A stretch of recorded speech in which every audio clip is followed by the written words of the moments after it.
Hello, hello, hello. Welcome to the Anonymous Letter Media on YouTube. This is the part 2 video vlog.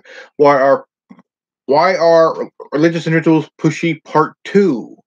Now, I left off where I am mentioning on about where I left off. Now, I started off talking about back in the day of time of prohibition and time of the speakeasies and how prohibition came to be.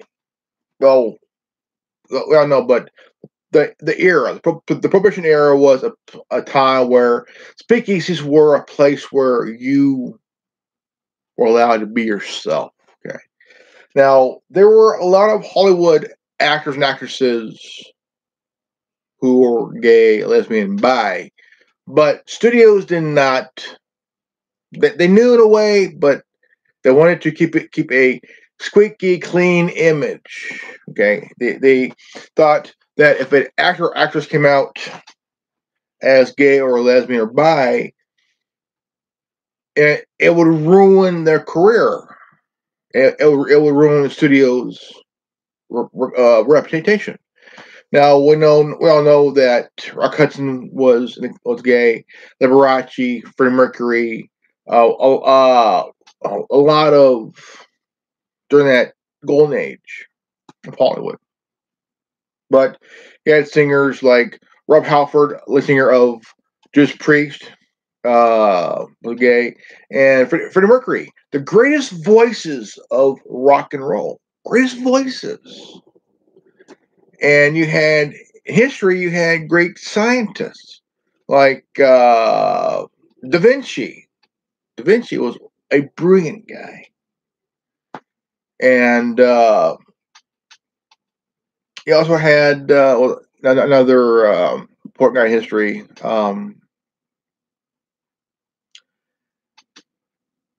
He mentioned he also said one time the greatest the last refuge is failure, and it was a very time that he had neighbors. I mean, this was before see something, say something of this generation. If you were a man at the time and you're engaging in sex with another man at the time, you'll be arrested and you'll be placed in a mental institution because you're crazy. How can you be doing this kind of shit? You're crazy. But these doctors, these psychiatrists, all these dumb bastards, okay, they listed homosexuality as a mental disorder at one time, and they're trying to have this therapy, reverse therapy, which is unconstitutional. Unconstitutional. Um, Now, 10 years ago, I mentioned 10 years ago, about 10 years ago, that Prop 8 was a part of the ballot that would, uh, if you voted yes on the Prop 8, then that would go into law that the LGBT ain't allowed to get married, marry their partner. Well, there was a lawsuit, and Prop 8 was overturned by the Supreme Court. And but Massachusetts was the first state to legalize gay marriage, to legalize it. So everybody everybody went to Massachusetts to get married. because any other state, it was illegal. Why? Why?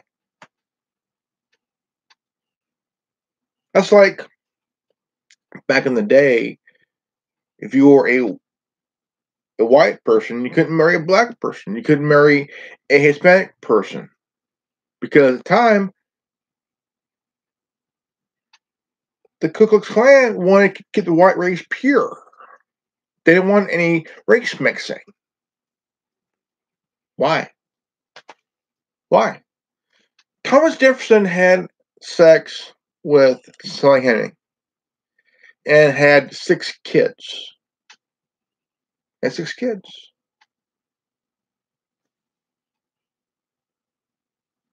Had 6 kids. One of his offspring could pass for white.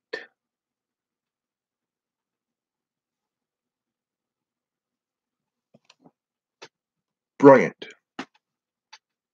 And he lived on, and there was descendants of both Thomas Jefferson and Sally Henning. Hey, that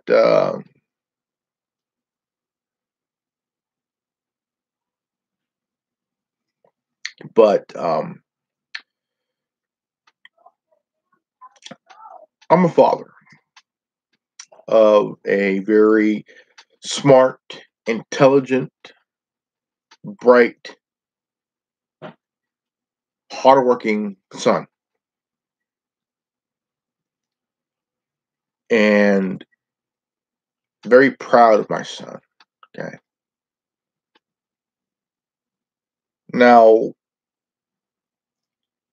I'm very proud of my son because he's brave, has a lot of courage, and holds nothing back on what he says. And he's not afraid to say what's on his mind and in his heart.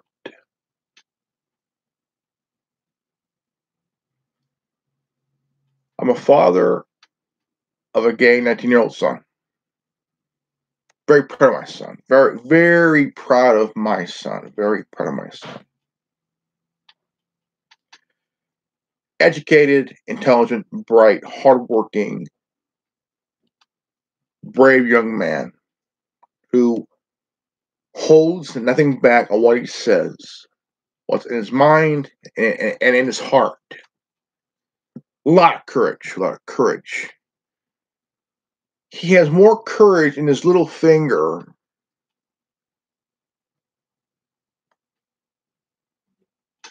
and more courage, more intelligence, more intellect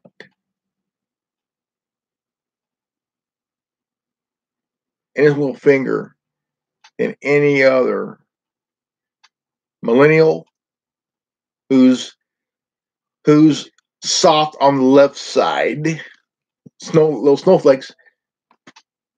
My son is a smart guy, bright, brave, educated, hardworking guy, young man. And he's tough, mentally tough. Not afraid to say what's on his mind. By the way,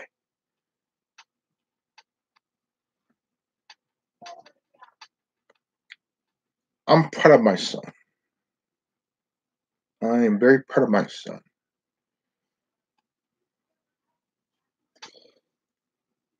And I gotta say is this: if you are a parent who disowned your own child, who came to you for support, hoping to have support from you as his or her parent or parents, do not turn your back on them. The day you do, you will regret it sooner or later. Because the day you turn your back on your child, son or daughter,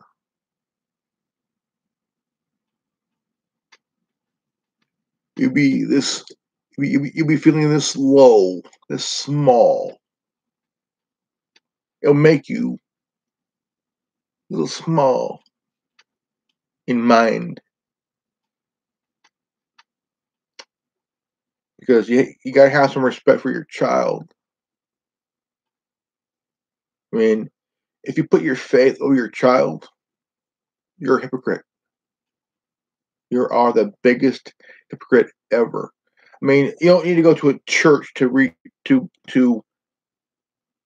believe in God or worship Jesus or whatever or whatnot. You can read the good book anywhere, home, park, whatever. But the day you put your faith over your child, you become the hypocrite.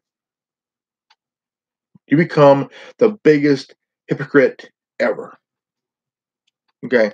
Now, I'm going to give an example how hypocritical the Church of Jesus Christ and what they saints are. Now, I got a visit from a couple of missionaries, and we were talking, and I mentioned about the Mountain Meadow Massacre. I mentioned the whole that the church had a brothel in Las Vegas, and they used it to blackmail politicians in Nevada and other shit like that. I also mentioned that they spent $122 million on Prop 8 to pretty much finance the block of gay marriage.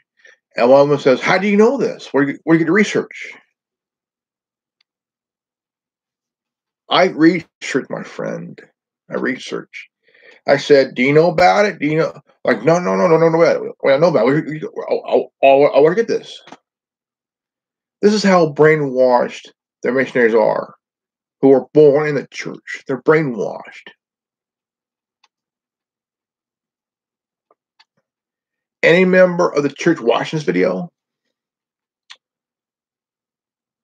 ask why Gordon B. Hinckley went to the memorial of the Mountain Meadow Massacre that they caused when Brigham Young was alive during that time. He threw his own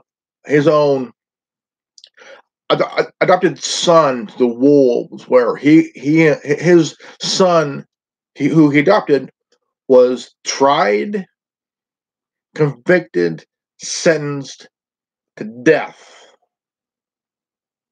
because Brigham Young set his own ass by throwing his own his own son that he adopted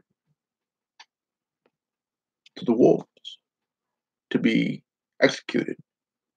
He covered his ass. Is what he did. Brigham Young covered his ass by disowning his adopted son. But the ones who were involved in that massacre walked away. Like nothing ever happened. Nothing ever happened.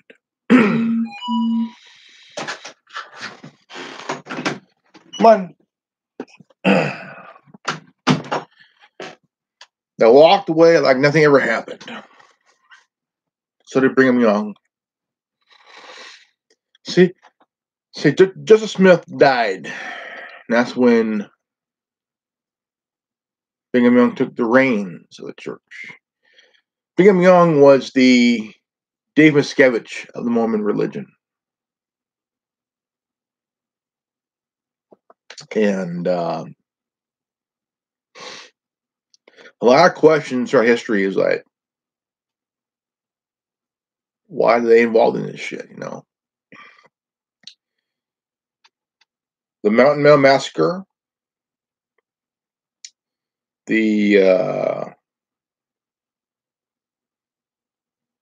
collision of the mob, they run a brothel to use to blackmail politicians because they know that at any time they could go and just demolish the religion, demolish the church. It took 40 years to finish the temple in Salt Lake City. Did you know that? 40 years. 40 years.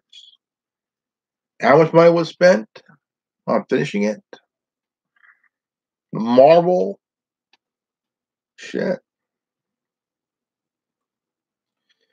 Now you're kind of wondering, wow, this is some crazy bullshit here, crazy shit here. Um,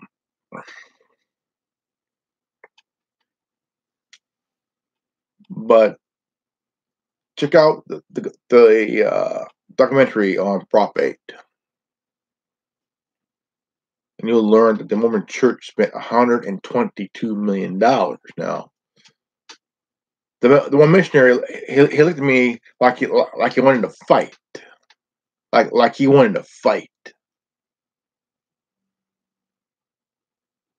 and I could tell he was like.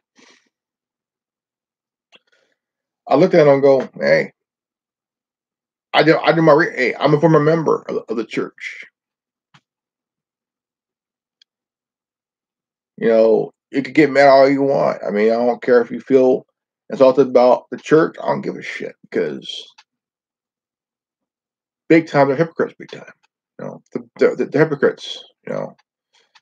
And they visited my son while he was in college and during his first year of college. And they may act nice, but in a way they're kind of rude and insulting my son.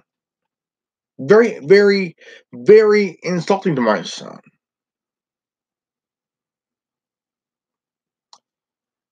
In a way, missionaries work is okay if you want to do the right thing, but if you come across somebody that's gay, lesbian, or bi, or trans, if you want to be treated with respect, you treat other people with respect as you're getting in return.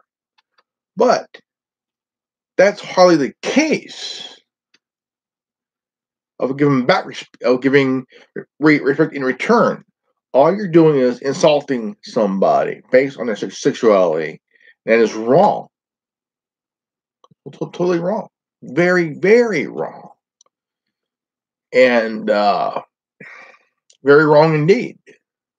Very, very wrong indeed.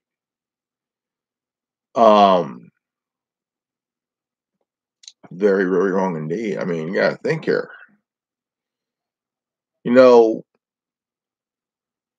Another thing, religion is another form of how they control people, by the way. I mean, you have your Methodist, Baptist, Presbyterian, Catholicism. You got a lot of about God, Jesus. What's the meaning of these religions that they're all worshiping the same person, the same entity? Oh, you have your Jehovah's Witnesses, who's a cult. You got the um, that. Then you have the Westward Baptist. Westward Baptist. Very, very insulting. Very just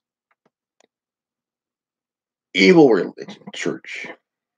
You know, uh, and there are also some that are pushy on the religion. They try to say, well, they'll talk about this and this and this, and they'll throw out, well, uh, God loves you. Of course He does. Does He judge? No. Yeah, but not based on your sexuality. Not based, but He loves everybody equally, no matter your skin color, your sexuality, your whatever you are. But the thing is, you got to realize that when you push, now for example, okay, there was a woman in either Kentucky or Tennessee that denied a gay couple a marriage certificate because her faith won't allow it. And then she denied a straight couple a marriage license because Same reason, whatever it was. No. When you do that, you are insulting someone's. You're insulting somebody by bringing in your faith while working in a government job. Okay, do your damn job. It's not pushing your shit on other people, whether they're straight or gay. You know, you're basically making yourself look like this, like very, very small and hypocritical.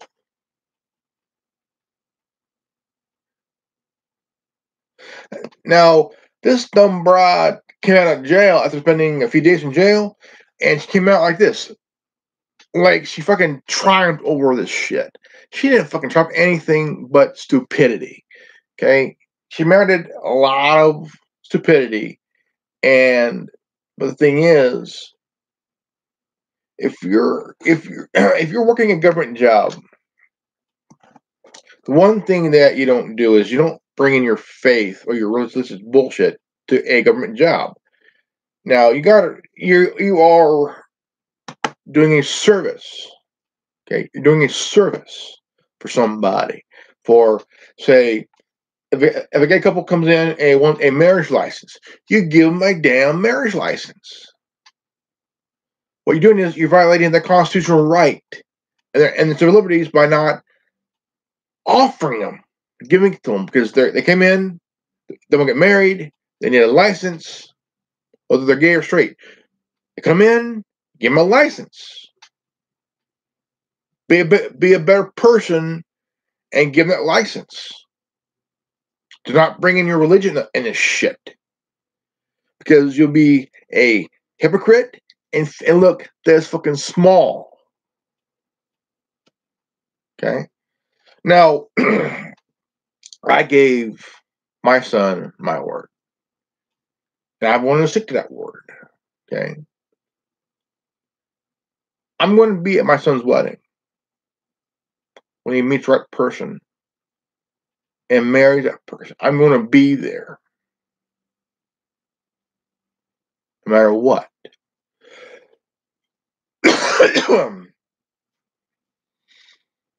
No matter what. If somebody wants to complain and whine about it, fuck you.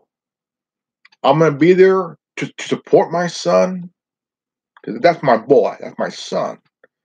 And if you got a problem with me supporting my son at his wedding, go fuck yourself. Go fuck yourself. You have to be a better person, a human being to understand that everybody in this world has the right to be happy. Everybody in this world has a right to be happy, to fall in love with somebody, and have the right to marry that person that they fall in love with. I am for marriage equality, but I'm also believing whether you're gay or straight, you have the right to marry the person you love. And if some religious pushy motherfucker wants to say, well, well, we're gonna protest and we're gonna do a petition to shut the fuck up.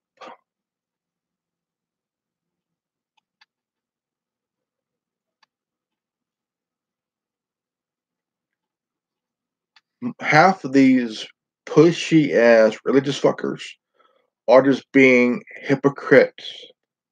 Now, I remember going to a Mormon church with my ex-wife and my son.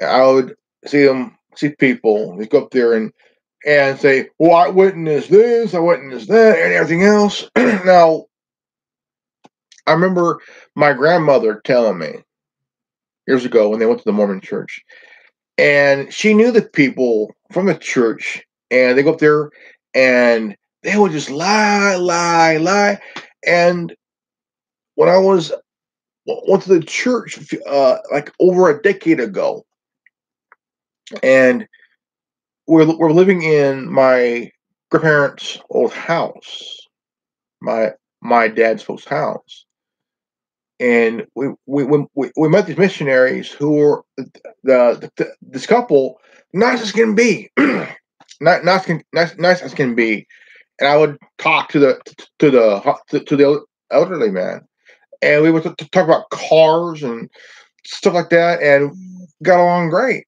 And his wife was very sweet as can be. I mean, nice lady, cool, nice to talk to, very wonderful person. Um, very wonderful person. And she went up there, and this was from the heart. This was straight from the heart. How she felt that she got no respect from anybody at the church because here she's doing God. Her husband were doing God's work of preaching the gospel, and this couple were nice couple, elderly couple, nice. Came from the south, California, and preached the gospel, and they were they were awesome, really awesome, and I enjoyed talking to the husband who was also a car guy, a gearhead, um, awesome guy, cool guy, but he was in a wheelchair and he drove, awesome guy, and I kind of felt my son's mom and I felt sorry for a couple because nobody treated him well. Even though everybody acted like, "How you doing, brother? How you doing, sister?" I'm like, "Oh, give me a goddamn break." You know, you're treating this couple like they're nothing. They're human beings for Christ's sakes. And and the wife, she was a sweet lady, nice lady, and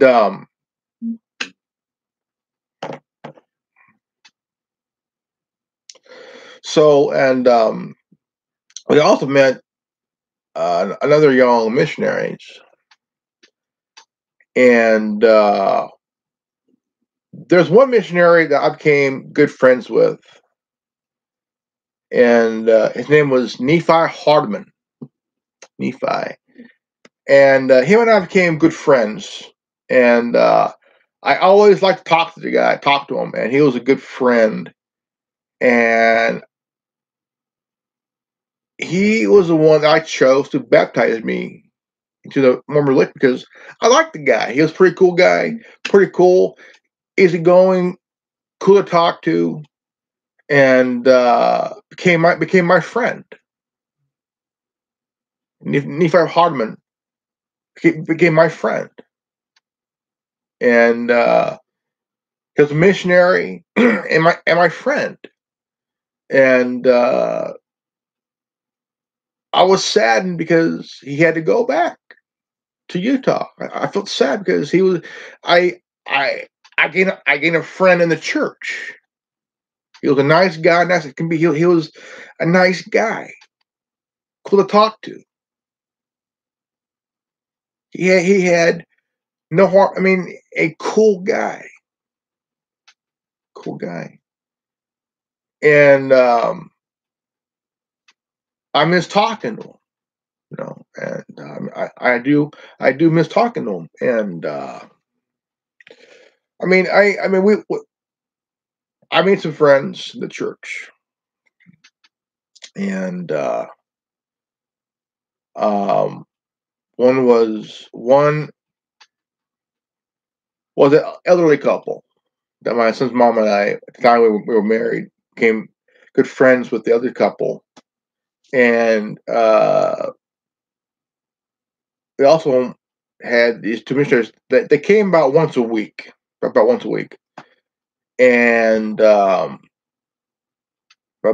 a week.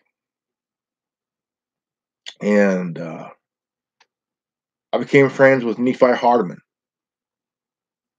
He was a missionary of the church, and him and I talked a lot. I mean, we talked we talked a lot,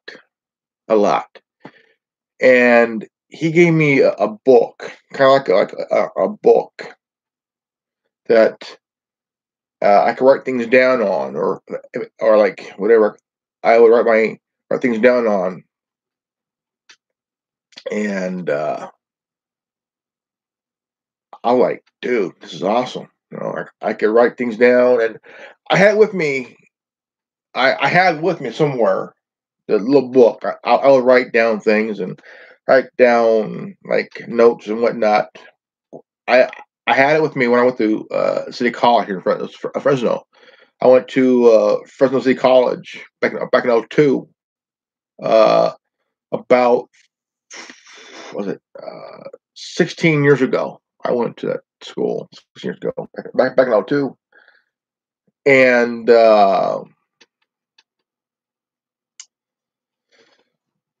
I had I had the book with me. I would write things down, take notes and stuff while I was in school, and I still carry it with me to this day because I became no, I'm not atheist. The reason I'm doing this video is that there are some religious individuals. I'm thinking individuals do push the religion on the people. I'm not atheist at all. I'm kind of what you say.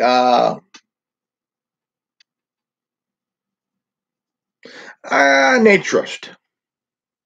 Naturist. I believe in that. I believe in that. Nature is my church. Okay, nature's my church. If I go outside, I'm already in church. I'm outside. I look up. There's clouds. I see. I mean, um,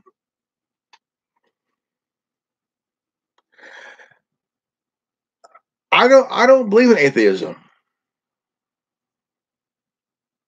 Sure, sure. Let me see here if I could.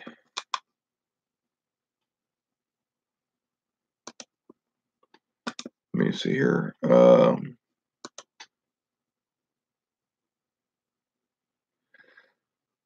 Let's see what I can do is let me see.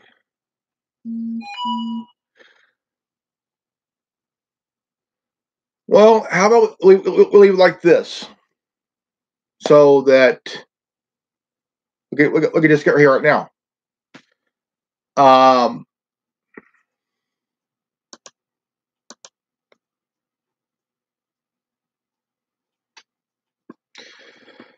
well, I mean, I mean, there are, I mean, but I made friends with a missionary by the name of Nephi Hardeman.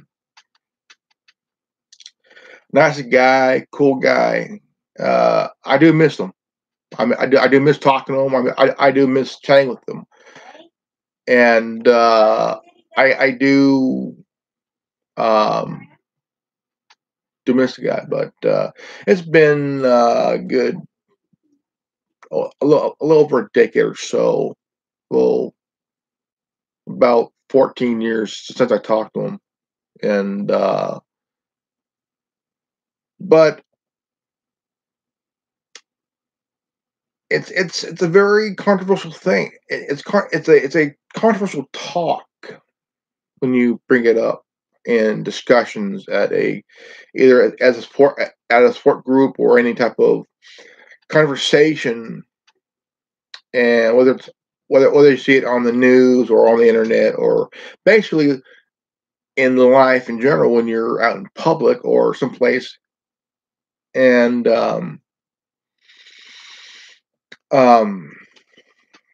it's very um, can it can be controversial. It can be, but it's important to talk about it. You know, my son and I talked about it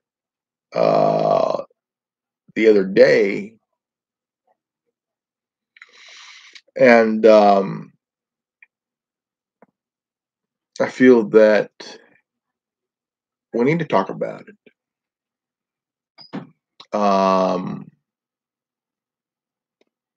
It's important. It's important to talk about it. It's very important to talk about it, big time, because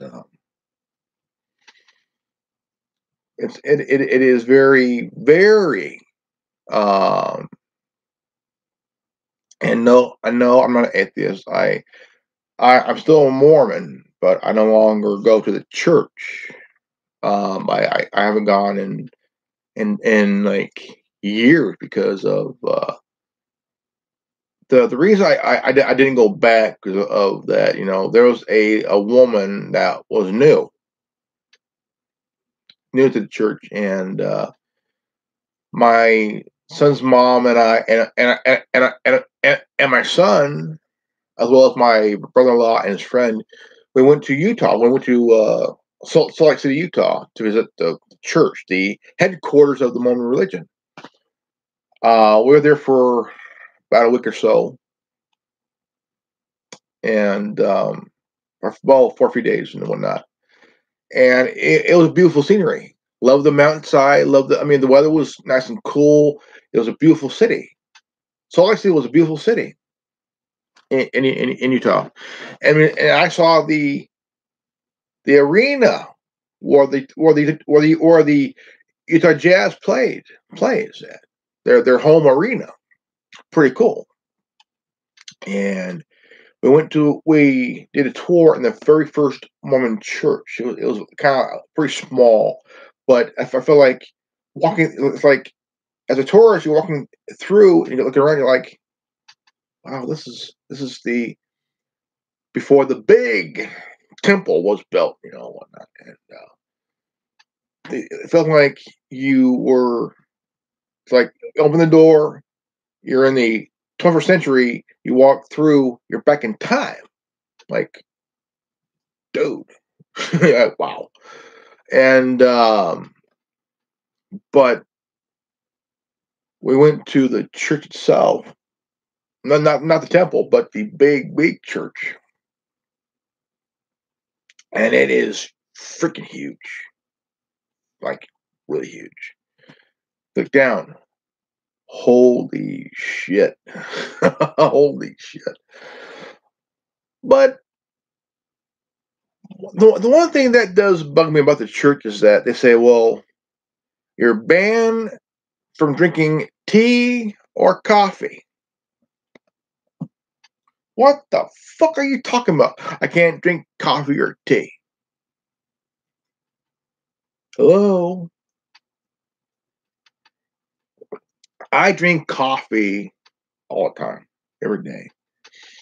I love drinking coffee. It's like a picker upper of like, yep, you're moving.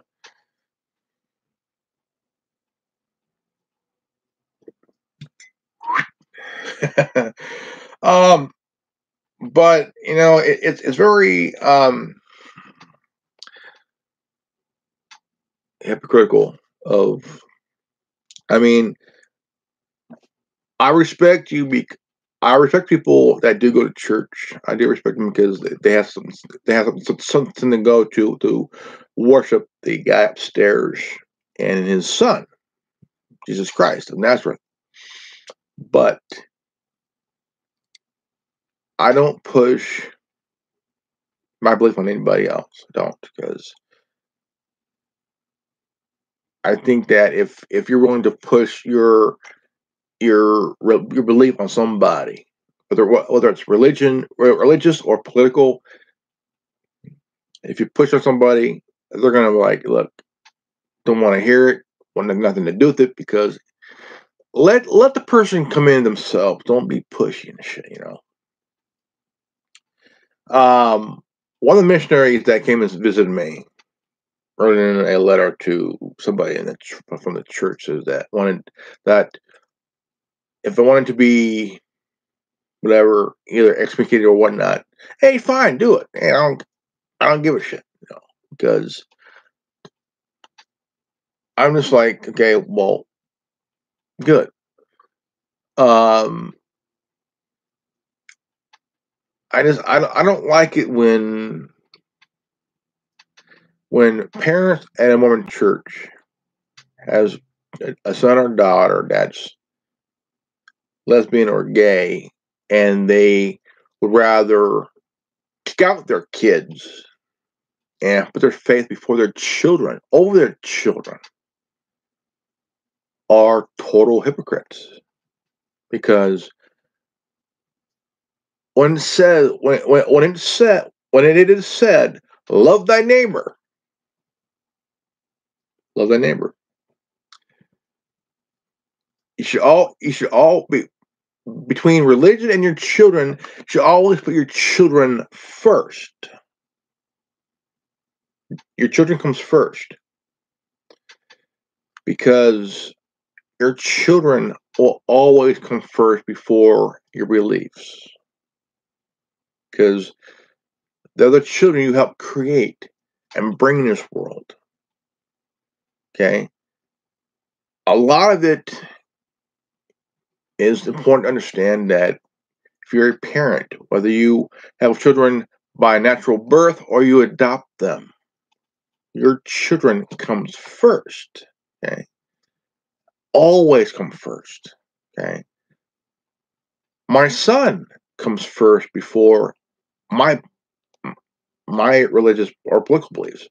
My son comes first, and will always come first, because my son needs me.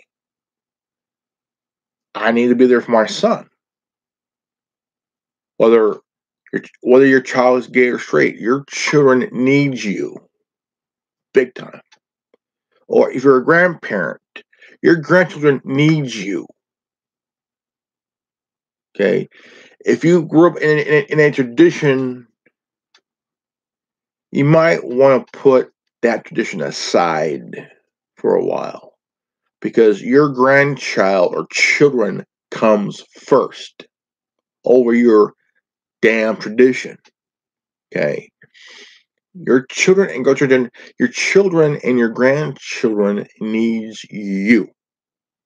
Okay, because it's a parental and grandparental instinct to put your children or grandchildren first over your tradition or your religion belief or your political belief. Because if you put everything ahead of what's important, that's your children and grandchildren,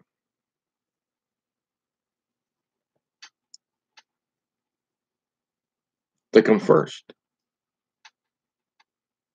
Whether your grandchild or children is straight or gay, they come first.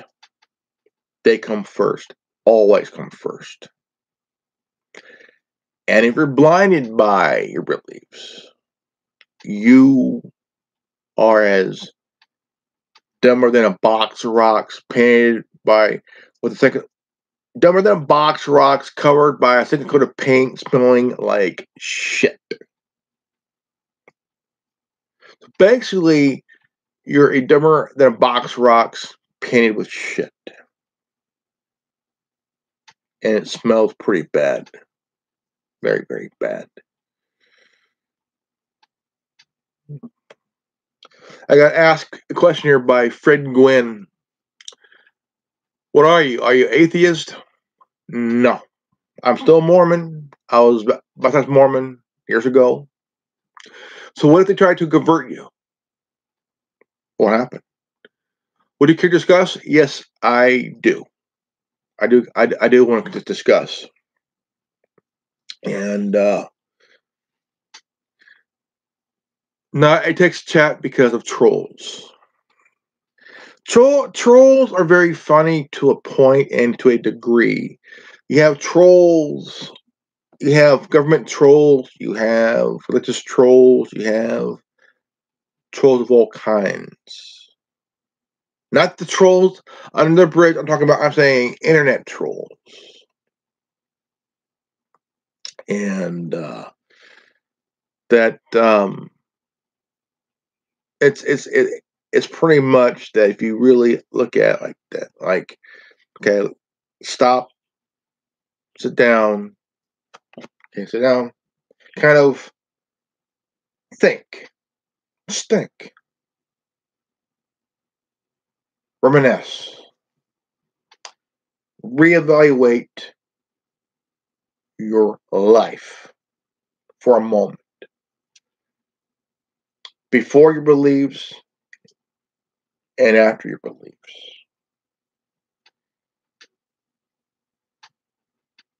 What's happening? What's going on? You're going to want to think for yourself, reevaluate the situation, because if you put your faith and your political beliefs ahead of your own children, ahead of, and if you're a diehard Democrat or Republican, or if you're a diehard left wing, moderate, progressive, and liberal, or if you're a hardcore conservative,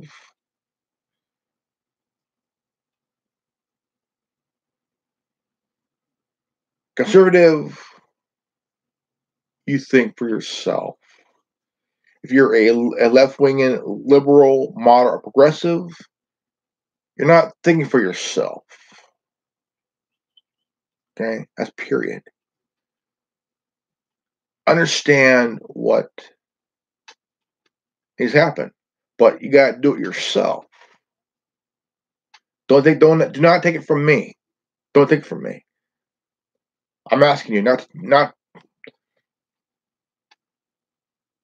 do it for yourself. Don't listen. Don't do it because of me. Well, all I'm saying, do it for yourself. Think for yourself, and just reevaluate your life. And you have to think about what you would do if you were in that position yourself. Period. You know, I'm proud of being a dad. I love being a dad. My son is important to me. If anything ever happened to my son, I would be totally so devastated. I would not know what I would do. It's like I would lose part of myself. That's my son, you know. And I'm connected to my son. That's my boy. That's my only child.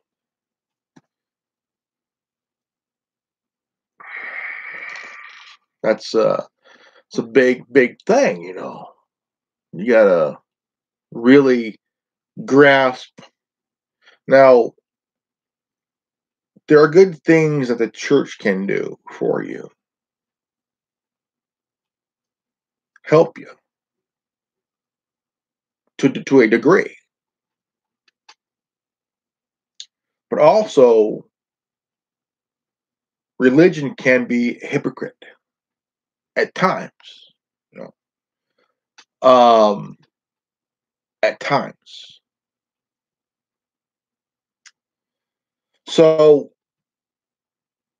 there are things that need to understand, need to look at, need to kind of think about, and reevaluate your life. You have to reevaluate of what your plans are in life.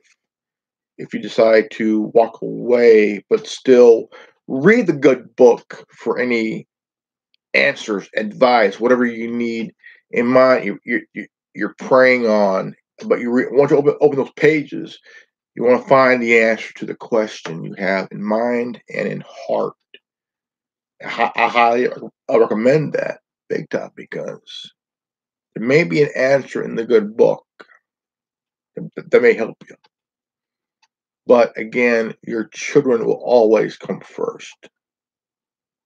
It's very important to know that your children will always come first, always, over your religious belief or your political belief at all, period. Now, I want to get to a point before we end this video, this vlog. CNN's own Don Lemon had his most racist rant. There was a video that I've seen on YouTube yesterday. That it was very hypocritical of what was said.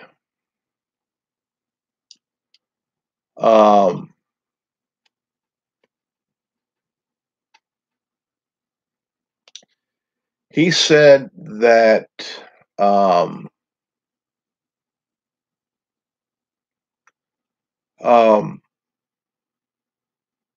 that the biggest terror threat is white men. Okay. Here's the issue with that. Don Lemon is dating a white man.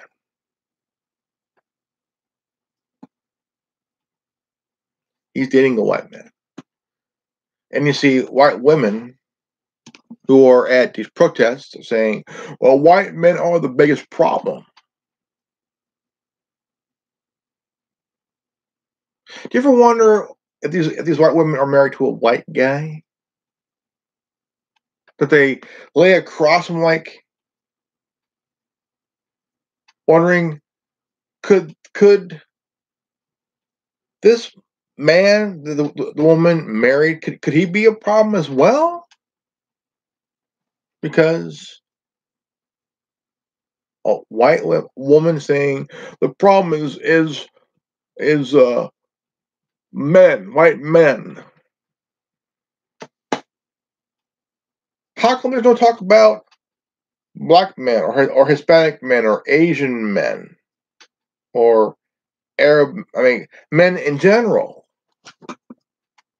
But no, it's the white man is the terror threat in this country.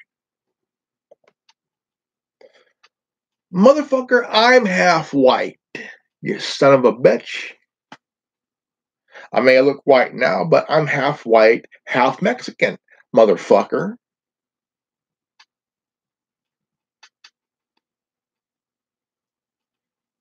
My last name is Flores, motherfucker. I'm half Mexican. Okay? My mom's white, Caucasian. My father is Mexican, Latino. Okay? He's Mexican. Now, I have a sister who looks totally white, blonde hair, green eyes, look Caucasian, but she's also half Caucasian and half Mexican. You dumb fuck. I have my son's mother is half Caucasian, half Mexican. We married. We had a son. Okay.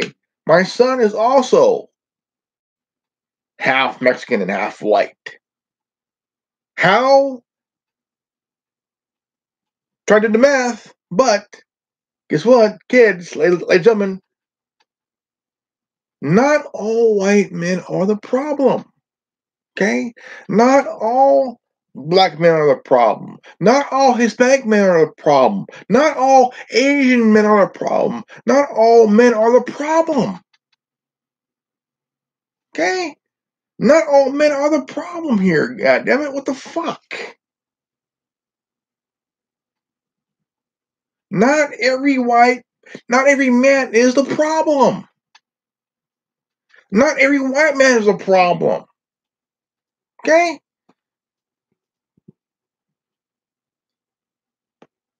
You need to wake the fuck up.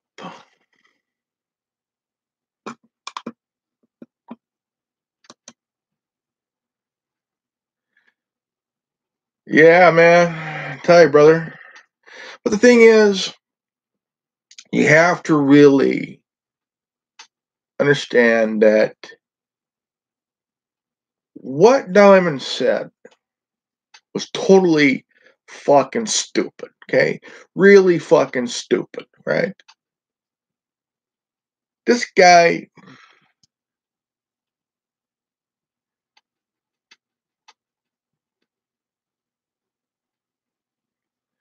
that's true, brother. It's true. But you have some white women at these protests saying the same thing. The white man's a problem. Lady, are you married to a white man? I think so. Do you leave him at night? Pretty much. Is he a problem? I don't know. What the fuck, man? Like, what the hell? And you know, it's the biggest problem isn't the white man. It ain't the black man. It ain't the Asian man. It ain't the Hindu man. It ain't the Arabic man. It ain't the Jewish man. It ain't the Russian man. It ain't the biracial man that's whatever that may be. It's the left winging, also the neocon winging, whether you're a far left neo moderate, a neo progressive, or a neoliberal dumb fuck that's using this shit saying, well, the biggest terror threat is all white men.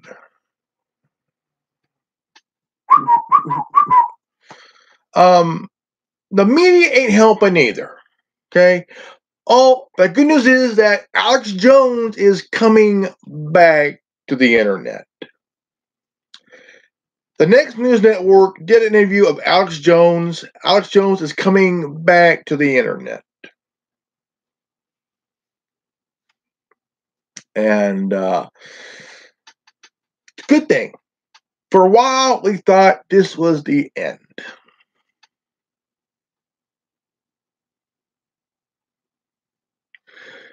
Yes, brother. Let's break some brains and arouse some cages here. Let's stir some brain soup here.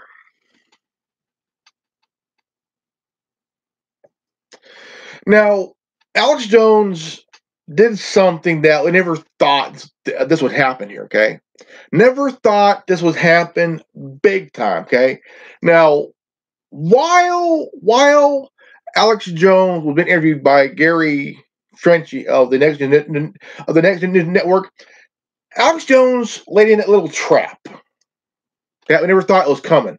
Okay, we all thought he was done for good because of the big mass deep puff formation within the last 12 hours. But here's the thing: he's still going on bullhorn and bit shoot. That's good. That's a good thing. But what Alex Jones did was he laid a trap for every platform. This was a trap he employed on the platforms. And how he did it, and he said it on the Next Gen Network while being interviewed, and they all fell for it. Okay, he started Infowars in 1997. Okay, he knew this shit was what would happen, but he was buying his time until he got banned by these platforms. But they took the bait, hit the switch, boom. Now it's blowing up in their face. Think about it. Alex Jones laid a trap for these platforms when they banned him. He played them like a holy shit. The guy was buying his time. He was biding his time, ladies and gentlemen.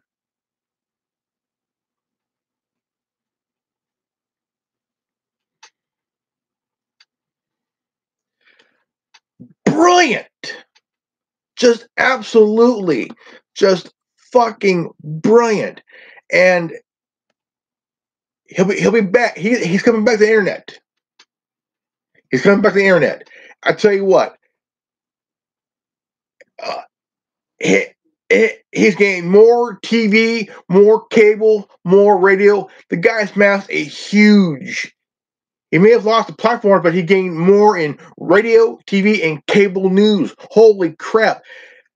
He played these platforms like a fiddle. I mean, it was just fucking brilliant. Okay? Fucking brilliant, ladies and gentlemen. This is about us. Okay? This is about us. Awesome as can be. The guy is a fucking genius. Okay? Just buys time. Holy shit. And they're paying for it. Okay? They're paying for it. Okay? Absolutely, and it all blew up in their face. Like, like, dude. Someone say like, I'm playing the smallest fiddle. Well, and it is absolutely fucking funny as shit, insane as fuck. Holy fucking shit! Alex Jones is coming back to the internet. He has come back to the internet. I mean, come on. The guy played these platforms to like a fucking video. Brilliant guy. I mean, holy shit. I'm literally laughing my ass off big time. Okay. I seen the interview with Alex Jones. The guy is coming back. He ain't done yet. This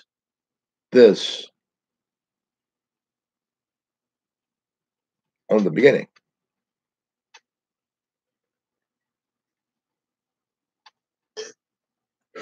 Only the beginning of the return of Alex Jones. Oh, I think I'm going to get banned because I said Alex Jones. I'm sorry. Alex Jones.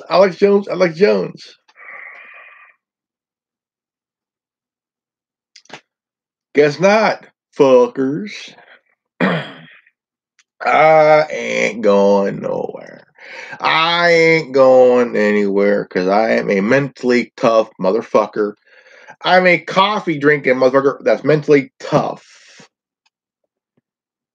And I fear no dumb shit. I mean it. Get here. I fear no dumb shit. Now, I did a video on this channel questioning, is Mark Zuckerberg mentally fit to run Facebook? Okay. How many people did Facebook and Twitter in total purge from the platforms? I'll tell you. 1,600 individuals in total. Now, I read a story on the now there's an news app called the News Picks. And I read the story about let's see here. Oh, TikTok surpasses YouTube, Instagram, Snapchat, and Facebook in app rank. That's one. Now, here's one. How Mark Zuckerberg became too big to fail. This is in the New York Times.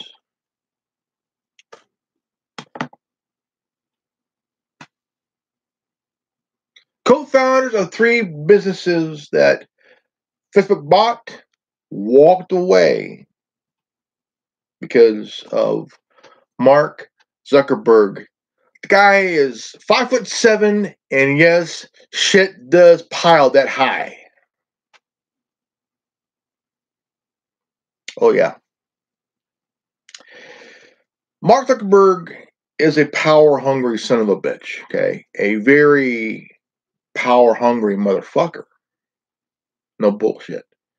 Now, co-founders of WhatsApp and Instagram, they walked away because of Zuckerberg's power hunger, ego trip, egotistical, just power of control. Now, here's a known fact: Mark Zuckerberg is a co-founder, not a founder.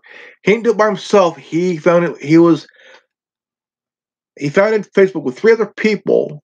2 were twin brothers who became Bitcoin billionaires.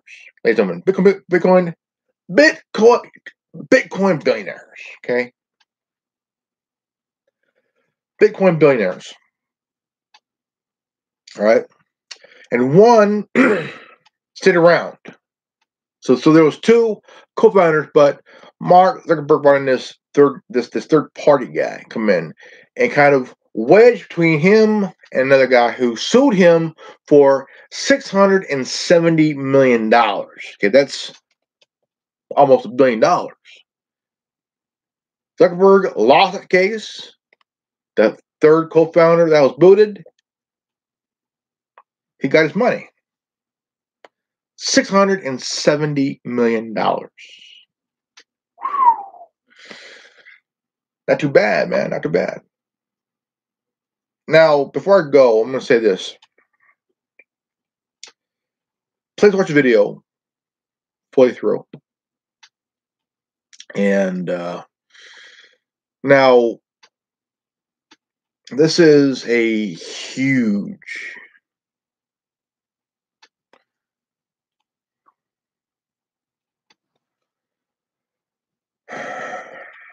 remember, think for yourself, reflect, reset, kind of how you say, reevaluate yourself. Take some time to take time. Don't say, well, I already have. No, you have not. Sit down for a moment, reevaluate, think clearly, kind of understand where your shit's going, and come into. Think and feel. Understand. Okay. My name is Grandmaster Revan. I am the founder of the Anonymous Liberty Media. And you could watch this channel on YouTube at youtube.com/Anonymous Liberty Media. Also check out my other channel, Grandmaster Revan, at youtube.com/Grandmaster Revan. Also check me out on the podcast on Anchor F.FM.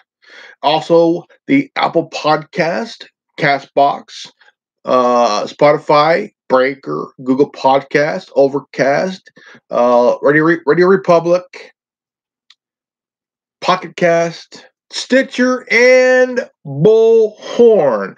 Also check out Alex Jones on BitChute and Bullhorn. And remember, if you like this transmission, you are the resistance. And if you're new to this channel, please leave a like, subscribe, comment below, and don't forget to hit the bell for notification. But also check out my Patreon at patreon.com/Anonymous Liberty Media. Remember, knowledge is free. If you don't like it, go fuck yourself. Peace out. Over and out.